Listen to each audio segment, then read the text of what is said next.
ঊর্ধ্বতন কর্তৃপক্ষের কাছে আমি হাত জোর করে করতেছি, একবার হাত জোর করে। 5টা ডিপার্টমেন্টে এই দেশটাকে শক্তিশালী করতে হবে। কয়টা ভাই? 1 নম্বর শিক্ষা, 1 নম্বর প্রত্যেক মুসলমানকে কোরআন এবং সুন্নাহর শিক্ষায় শিক্ষিত করতে হবে।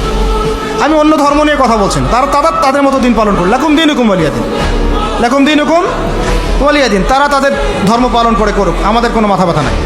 প্রত্যেক মুসলমানের বাচ্চাকে কোরআন সুন্নাহর শিক্ষায় শিক্ষিত করতে হবে এবং একই সাথে এই যুগকে চ্যালেঞ্জ করার জন্য যত সাবজেক্ট দরকার সব সাবজেক্ট আমাদেরকে শিখতে হবে ইনশাআল্লাহ।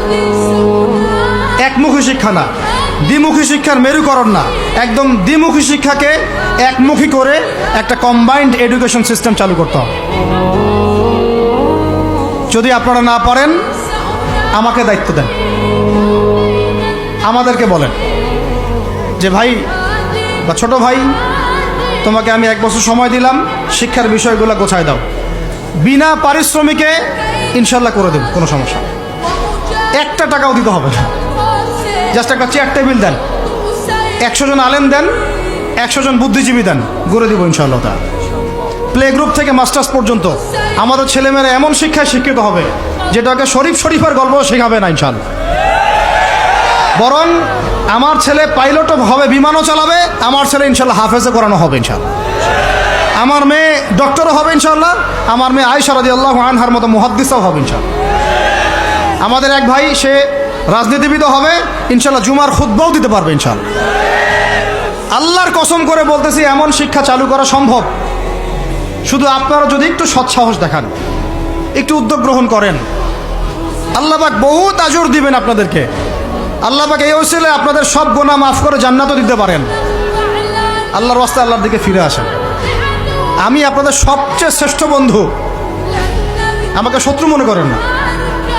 ইউসুফ আলাইহিস সালাম এক পর্যায়ে বলেছিলেন যে আমি যোগ্য, আমাকে দায়িত্ব দেন। মনে আছে আপনাদের? যখন সমাজে দুর্ভিক্ষের স্বপ্ন দেখলেন রাজা, রাজদরবারে গিয়ে তিনি বললেন যে দেখেন, আপনার স্বপ্নটা এমনি এমনি স্বপ্ন না, 7 বছর এখানে ফসল ফলবে, 7 বছর দুর্ভিক্ষ হবে। যদি আপনি আমাকে দায়িত্ব দেন, আমি ইনশাআল্লাহ এমন একটা অর্থ ব্যবস্থা প্রণয়ন করব যে ইনশাআল্লাহ এই দুর্ভিক্ষের কবল থেকে মানুষ বেঁচে যাবে। মানুষ বাঁচে নাই। ওখানে এখানে প্রমাণ হয় একটা জিনিস, যখন দায়িত্ব নেয়ার যোগ্য কেউ দেখা যায় না, তখন যোগ্যদেরকে কথা বলতে হয়। যোগ্যদেরকে কি করতে হয়? কথা বলতে হয়। এখন দায়িত্ব দেখতেছেন না কাদের হাতে? একটা লোক, যে ব্যক্তি আল্লাহর অস্তিত্বেই বিশ্বাস করে না, সে কিতাব লিখতেছে, ওই কিতাব আমাদের সন্তান পড়তেছে। আমি নাম মেনশন করতে যাচ্ছি না। কিছু মানুষ যারা আল্লাহর অস্তিত্বেই বিশ্বাস করে না, তারা মনে করে মহাবিশ্ব সৃষ্টি হয়েছে বিগ ব্যাং থেকে, আল্লাহ সৃষ্টি করে নাই। ও ডিপার্টমেন্ট অফ হেড হয়ে বসে আছে ওখানে। আজকে ট্রান্সজেন্ডার ইস্যু আসছে জন্য আপনারা নড়েচড়ে বসতেছেন না।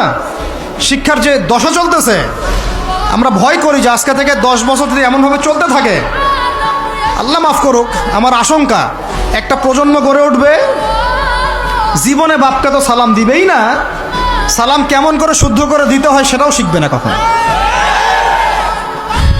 ওই দিন যদি আপনারা দেখতে না চান, এখনই ব্যবস্থা গ্রহণ করেন। আমাদের কাছে ব্যবস্থা গ্রহণ করার কোনো ক্ষমতা নাই, ক্ষমতা আপনাদের হাতে আছে। আপনারা যদি এই ক্ষমতাকে আল্লাহর দিকে, আল্লাহর সন্তুষ্টির জন্য ব্যবহার করেন, আল্লাহ আপনাদেরকে আরো বড় করবে ইনশাআল্লাহ। যদি আল্লাহর জন্য এটা আপনার আল্লাহর জন্য ব্যবহার না করেন, এগুলোকে প্রশ্রয় দিতে থাকেন, বিশ্বাস করেন ভাই, ফেরাউন টিকতে পারে নাই, নমরুদ টিকতে পারে নাই, আদ জাতি টিকতে পারে নাই, সামুদ টিকতে পারে নাই, নুহের কওম টিকতে পারে নাই, কমে লুত টিকতে পারে নাই, কমে মাদিয়ান টিকতে পারে নাই, আসহাবুল আইকা টিকতে পারে নাই, মুসার কম বানু ইসরাইল টিকতে পারে নাই। আমরা কোন ক্ষেত কি মূলা?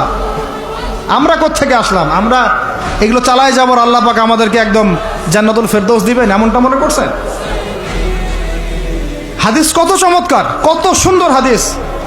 লাউ ইয়াহদি আল্লাহু বিকা রাজুলান ওয়াহিদান খায়রুল লাকা মিন হুমুরিন নাম। তোমার দ্বারা যদি একটা মানুষও আল্লাহর দিকে ফিরে আসে, আল্লাহওয়ালা হয়ে যায়, লাল উট কুরবানি করার চেয়ে বেশি নেকির কাজ। তোমার একটা দাওয়াতে যদি মানুষ আল্লাহর দিনের দিকে ফিরে আসে, ওই আমলকারী সব নেকি তুমি পাবা। যদি একজন সৎ নেতা দাঁড়ায় যায় বলে যে আমরা প্রাইমারি লেভেলেই ক্লাস 1 থেকে 5 পর্যন্ত যে সময়টুকু এই সময়টুকুর মধ্যে আমাদের বাচ্চাদেরকে কোরআন তেলাওয়াত করা বাধ্যতামূলক করে দিলাম, সিলেবাসভুক্ত করে দিলাম। ওই নেতার উপর আল্লাহ রহম করবে ইনশাআল্লাহ। সেই নেতা কোথায়, কে আছে সেই সাহসী নেতা? আমি আপনাদেরকে বলি যারা রাজনীতি করেন, কারণ আমার সাথে আপনাদের কোনো শত্রুতা নাই, আর আমি আপনার শত্রুও না, বরং বন্ধু। আপনারা যারা রাজনীতি করেন, এমন একটা নেতা খালি বের করে দেন, এমন একটা নেতা হয়ে যান খালি ওমরের মতো। আল্লাহ পাক তৌফিক দান করেন আপনাদেরকে, যে আপনারা যদি কোরআন শিক্ষাটাকে বাধ্যতামূলক করে দেন, নবীর হাদিস শিক্ষাগুলোকে বাধ্যতামূলক করে দেন, সিরাত নবীর জীবনী চর্চাগুলোকে বাধ্যতামূলক করেন উচ্চ মাধ্যমিক লেভেলে, দেখবেন এই ছেলেপেলেগুলো আর ওই ইয়াবাখোর হবে না ইনশাআল্লাহ। এরা ওই টিকটক, ফেসবুক আর পাবজি, ফ্রি ফায়ার নিয়ে পড়ে থাকবে না। এরা কিশোর গ্যাংয়ে যোগ দিবে না, এরা জেনা করবে না ইনশাআল্লাহ। এগুলো আপনি ঠেকাতে পারবেন না তো, জেনা ঠেকাতে পারবেন না এখন আপনি। এরা ফ্রি মিক্সিংয়ে চলে গেছে, সবার ফোনে ফোনে পর্ন দেখতেছে।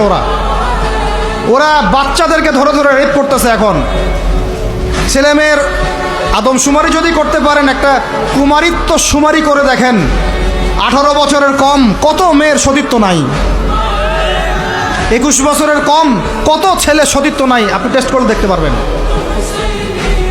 এই হলো সমাজের অবস্থা। এখন চলতেছে সমকামিতা, সমকামিতা। আল্লাহর লুতের গজব নেমে আসবে, লুত আলাইহিস সালামের কওমের গজব নেমে আসতে পারে। আল্লাহ হেফাজত করেন আমাদেরকে। সমকামিতা বৈধ করে গিলিয়ে খাওয়ার জন্য ট্রান্সজেন্ডার চালু করতেছে এরা। ছেলে বাইর থেকে ছেলে, মনে মনে মেয়ে, মনটা চায় ছেলের সাথে যৌন সম্পর্ক করতে, নাউজুবিল্লাহ। অথচ বাইর থেকে একটা ছেলে। সমস্যাটা মানসিক না? 3 দিন টানা সকাল বিকাল কারেন্ট শর্ট দেন মাঠের মধ্যে, সব সমস্যা ঠিক হয়ে যাবে ইনশাআল্লাহ। 3 দিন, বাস 3 দিন থেরাপি দেন, ঠিক হয়ে যাবে। এগুলো প্রমোট করতেছে মিডিয়াতে বিভিন্ন নাটক দেখাচ্ছে, এগুলো দিয়ে ফেসবুকে এরকম ক্লিপ দেখানো হচ্ছে, মানুষ লিখতেছে, অধিকার চাচ্ছে। কোন যুগে আসলাম রে ভাই? আমরা কোন যুগে আসলাম? আল্লাহ রাব্বুল আলামিন আমাদের সবাইকে হেদায়েত দান করেন, অন্যায়ের প্রতিবাদ করার তৌফিক দান করেন। আমি আমাদের ঊর্ধ্বতন কর্তৃপক্ষকে বিনয়ের সাথে অনুরোধ করব, এইগুলোর পিছনে যারা এজেন্ডা বাস্তবায়ন করতেছে সবগুলোকে ধরে ভিতরে ঢুকাই দেন একেবারে। 7 দিন রিমান্ডে রাখেন, ঠিক হয়ে যাবে ইনশাআল্লাহ। আপনারা খালি দাড়ি টুপি পাগড়ি জুব্বা দেখলেই সন্ত্রাসী মনে করেন? এরা তো স্পষ্ট সংস্কৃতির সন্ত্রাস, স্পষ্ট শিক্ষা সন্ত্রাস। আমাদের ছেলেপেলেদেরকে ছেলে জেনা করানোর দিকে নিয়ে যাচ্ছে এরা। কালকে যদি আপনার ছেলে একটা ছেলেকে বিয়ে করে, আপনি খুশি হবেন? আস্তাগফিরুল্লাহ, নাউজুবিল্লাহ। আল্লাহ পাক আমাদেরকে হেফাজত করেন, আল্লাহ পাক আমাদেরকে মাফ করেন। আপনার মেয়ে যদি কালকে একটা মেয়েকে বিয়ে করে নিয়ে আসে, আপনি সমাজে মুখ দেখাবেন কিভাবে? তো এগুলো এখন যদি না থামাই, তাহলে কখন থামাবেন? ওই যে বললাম, সুদ যখন চালু হয়েছিল আমরা সবাই কিন্তু প্রতিবাদ করি নাই। এখন সবাই সুদখোর হয়ে যাচ্ছে দিন দিন। আমরা যে অনেকে তাহাজ্জুদ পড়ি, করে কান্নাকাটি করি, আল্লাহ দোয়া কবুল করো, এইটা করো সেইটা করো। দেখেন দোয়ার বেশিরভাগই কবুল হয়। কেন হবে?